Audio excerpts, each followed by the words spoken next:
নমস্কার বন্ধুরা, মন্টিস কিচেনে আপনাদের স্বাগত। আজকে একটি বাঙালির প্রিয় খাবার নিয়ে চলে এসেছি। দুধশুক্তো রেসিপি একবার ঘরে এই গরমে বানিয়ে দেখতে পারেন। এবার নিয়েছি পেঁপে, আলু, বেগুন, কাঁচকলা, উচ্ছে, বটবটি, ডাঁটা, মৌরি, রাঁধুনি, পোস্ত, সর্ষে, আদা, চালের বড়ি, 1 গ্লাস দুধ আর সোমবারের জন্য নিয়েছি পাঁচফোড়ন, রাঁধুনি, তেজপাতা। এবার একটি কড়াইতে জল দিয়ে সামান্য একটু নুন দিয়ে আলু, পেঁপে একটু হালকা সেদ্ধ করে নেব। এবার একটি ফ্রাই প্যানে রাঁধুনি ও মৌরি একটু শুকনো খোলায় ভেজে নেব। ভাজা হয়ে গেছে। এবার একটি মিক্সিং জারে নিয়ে নেব সর্ষে, পোস্ত, আদা, এটা পেস্ট করে নেব। সামান্য একটু জল দেব। এবার এখানে আলু আর পেঁপে হালকা সেদ্ধ হয়ে গেছে। এবার সজনে ডাঁটা দিয়ে দেব, দিয়ে আবার একটু হালকা সেদ্ধ করে নেব। ব্যাস, এবার উঠিয়ে নেব। এবার একটি কড়াইতে সর্ষের তেল দিয়ে সামান্য নুন দিয়ে এবার একটা একটা করে আনাজ ভেজে নেব।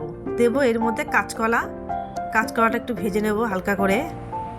তারপরে দেব উচ্ছেটা একটু হালকা লাল লাল করে ভেজে নেব। এবার দেব বেগুনটা হালকা লাল লাল করে ভেজে নেব। ব্যাস, উঠিয়ে নেব। এবার দেব বটবটিটাও ভালো করে ভেজে নেব। এবার ওই কড়াইতেই তেল দিয়ে বড়িটাকে লাল লাল করে ভেজে নেব।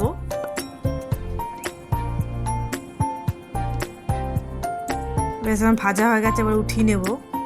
ওই কড়াইতে সর্ষের তেল দিয়ে দেব পাঁচফোড়ন আর রাঁধুনি, সোমবার আর দুটো তেজপাতা, পেস্ট করে রাখা সর্ষে, পোস্ত, আদা।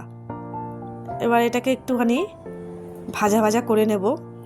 দিয়ে দেবো সেদ্ধ করে রাখা আনাজ, একটু ভালো করে নাড়াচাড়া করে নেব।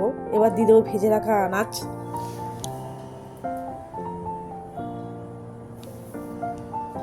দিয়ে দেবো স্বাদ মতন নুন, স্বাদ মতন চিনি। এবার দিয়ে দেবো ভেজে রাখা বড়ি।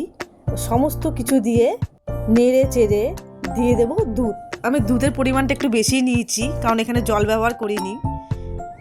2 থেকে 3 মিনিট ফুটিয়ে উপর দিয়ে দেবো ভাজা মশলা, 1 চামচ ঘি। আবার একটু ফুটিয়ে তৈরি হয়ে গেল আমার দুধশুক্তো রেসিপি। আমার এই রেসিপিটি আপনাদের যদি ভালো লেগে থাকে অবশ্যই লাইক, কমেন্ট, শেয়ার আর চ্যানেলটিকে সাবস্ক্রাইব করে দেবেন।